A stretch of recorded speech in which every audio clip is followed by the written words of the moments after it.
आज मी तुमच्यासोबत खूप सोपी आणि हेल्दी पिझ्झा रेसिपी शेअर करत आहे.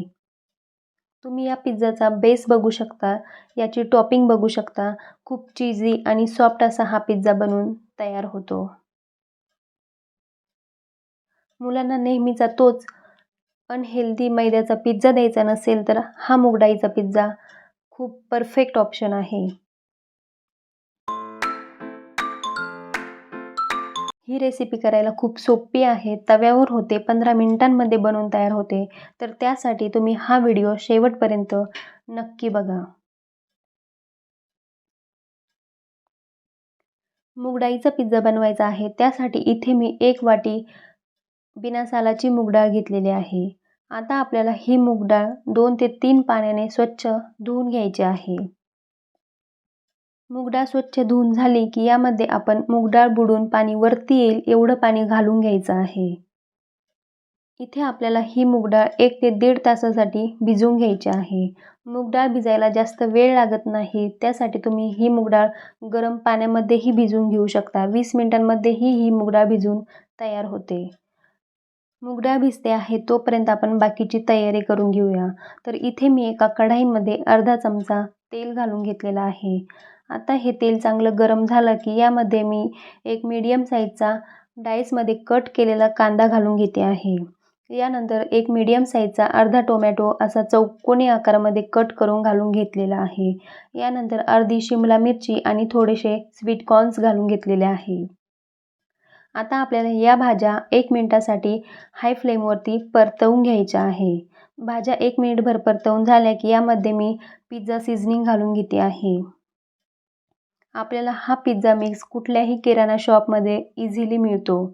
यानंतर भाजीच्या चवीसाठी आपण थोडंसं मीठ घालून घेणार आहोत. पिझ्झा सीझनिंग आणि मीठ घालून झालं की 20 ते 25 सेकंदासाठी आपल्याला हाय फ्लेमवरती या भाज्या परत एकदा परतवून घ्यायच्या आहेत. भाज्या परतवून झाल्या की या भाज्या आपल्याला एका प्लेटमध्ये काढून घ्यायच्या आहेत. पिझ्झावरती या भाज्या खाताना कच्च्या लागायला नको, त्यासाठी आपण या भाज्या 1 मिनिटभर परतवून घेतलेल्या आहेत. या भाज्या याप्रमाणे मिनिटभर परतवून घेतल्या की भाज्यांवरती चमक पण चांगली येते आणि भाज्या खाताना कच्च्या पण नाही लागत. या भाज्यांचा कलर आहे तसाच राहण्यासाठी या भाज्या आपण 10 ते 15 मिनिटांसाठी फ्रीझरमध्ये ठेवून घ्यायच्या आहे. इथे मला मूग डाळ भिजू घालून 1.5 तास झालेला आहे. आता आपण ही मूग डाळ चेक करून घेऊया. तर तुम्ही इथे बघू शकता मूग डाळ चांगल्या प्रकारे भिजली गेलेली आहे. इथे आपल्याला ही मूग डाळ खूप जास्त भिजलेलीही नको. मूग डाळ मिक्सरमध्ये वाटल्यानंतर याची पेस्ट बनायला पाहिजे एवढीच आपल्याला भिजवून घ्यायची आहे. आता आपण या भिजलेल्या मूग डाळीमधून सगळं पाणी काढून घ्यायचं आहे आणि ही मूग डाळ मिक्सरच्या भांड्यामध्ये काढून घ्यायची आहे.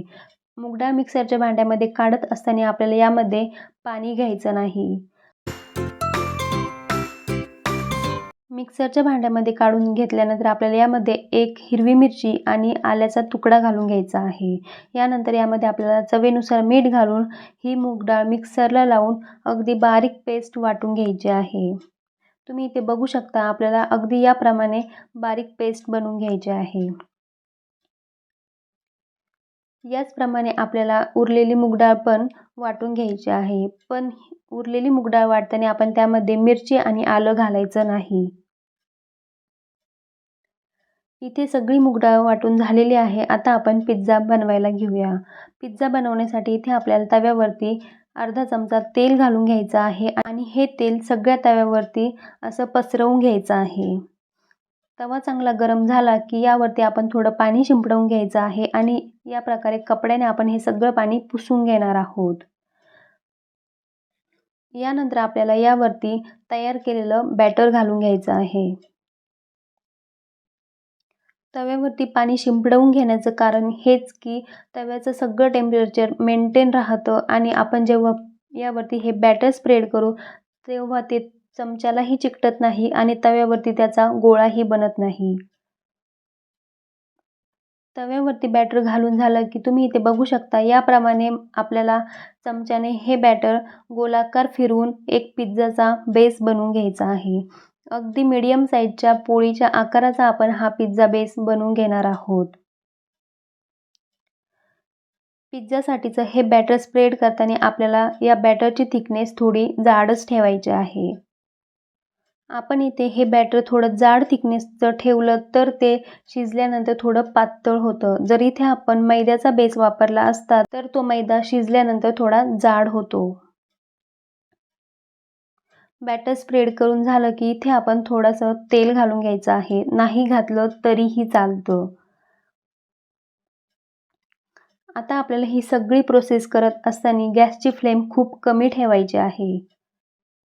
तुम्ही इथे बघू शकता, जोपर्यंत या पिझ्झा बेसची वरची बाजू पूर्ण ड्राय होत नाही तोपर्यंत आपल्याला याला हात लावायचा नाही.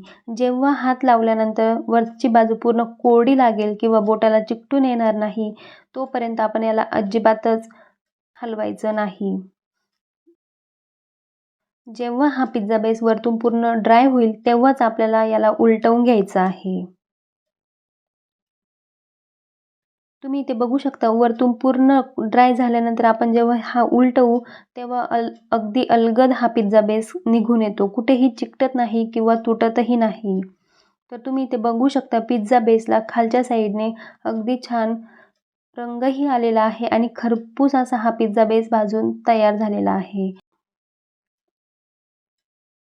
आता आपल्याला हा पिझ्झा बेस उलटवल्यानंतर कमी गॅसवरती खालची साईड पूर्ण होऊ द्यायची आहे.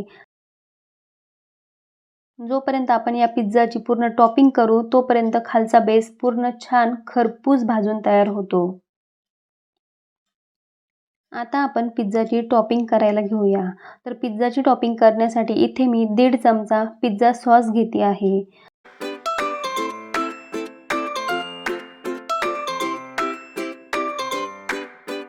त्याला हा पिझ्झा सॉस पूर्ण बेसवरती चांगला स्प्रेड करून घ्यायचा आहे.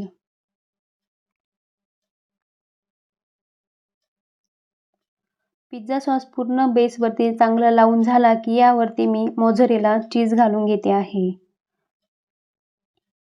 तुम्हाला जर इथे पहिले चीज घालायचं नसेल तर तुम्ही भाज्यांचीही टॉपिंग करून घेऊ शकता आणि त्यानंतर चीज घालून घेऊ शकता. पिझ्झाची टॉपिंग कशी ठेवायची ही पूर्णतः आपल्यावर डिपेंड असतं. तुम्हाला जर पहिले भाज्या आणि नंतर चीज घालून घ्यायचं असेल तर तसंही करू शकता.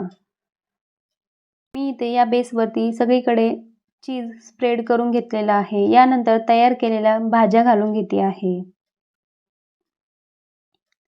तुम्ही इथे भाज्यांमध्ये कुठल्याही भाज्या वापरू शकता. इथे मी कॉर्न, शिमला मिरची, टोमॅटो आणि कांदा वापरलेला आहे. तुम्हाला जर हवं असेल तर तुम्ही इथे पनीर, ऑलिव्हज किंवा मशरूमचाही वापर करू शकता. त्या भाज्या पण पिझ्झामध्ये खूप छान टेस्ट देतात. भाज्या घालून झाल्या की यावरती मी परत एकदा पिझ्झा सीझनिंग स्प्रेड करून घेते आहे आणि यानंतर परत एकदा चीजची टॉपिंग करून घेते आहे. चीज स्प्रेड करून झालं की यावरती झाकण ठेवून आपल्याला हा पिझ्झा 5 मिनिटांसाठी किंवा पूर्ण चीज मेल्ट होईपर्यंत कमी गॅसवरती शिजवून घ्यायचा आहे. चीज मेल्ट झाल्यानंतर तुम्ही इथे बघू शकता आपला हा पिझ्झा तयार झालेला आहे. मूग डाळ भिजल्यानंतर फक्त 15 मिनिटांमध्ये हा पिझ्झा बनून तयार होतो. हा पिझ्झा दिसायलाही खूप सुंदर दिसतो आणि खायला तर खूप हेल्दी आहे. आता तुम्ही मुलांसाठी या प्रकारचा पिझ्झा 8 दिवसाला जरी दिला तरी हरकत नाही. एवढा हेल्दी असा हा पिझ्झा बनून तयार होतो. मुलांना पिझ्झा खायचा असतो पण अनहेल्दी आहे म्हणून आपण टाळतो. त्यासाठी तुम्ही मूग डाळीचा हा पिझ्झा एकदा नक्की ट्राय करा. तुम्हाला नक्की आवडेल. तुम्ही इथे बघू शकता पिझ्झाची टॉपिंग पण आणि बेस पण अगदी छान सॉफ्ट असा हा पिझ्झा बनून तयार होतो. तुम्हाला आजची ही पिझ्झाची रेसिपी जर आवडली असेल तर या व्हिडिओला एक लाईक नक्की करा आणि इझी टेस्टी रेसिपीजला सबस्क्राईब केलं नसेल तर प्लीज सबस्क्राईब करा. म्हणजे नवीन येणाऱ्या सर्व सोप्या रेसिपीचे नोटिफिकेशन तुम्हाला मिळतील आणि कुठलीही रेसिपी तुमच्याकडून मिस होणार नाही. चला तर मग परत भेटूया अशाच एका नवीन, सोप्या आणि पटकन बनणाऱ्या रेसिपीसोबत.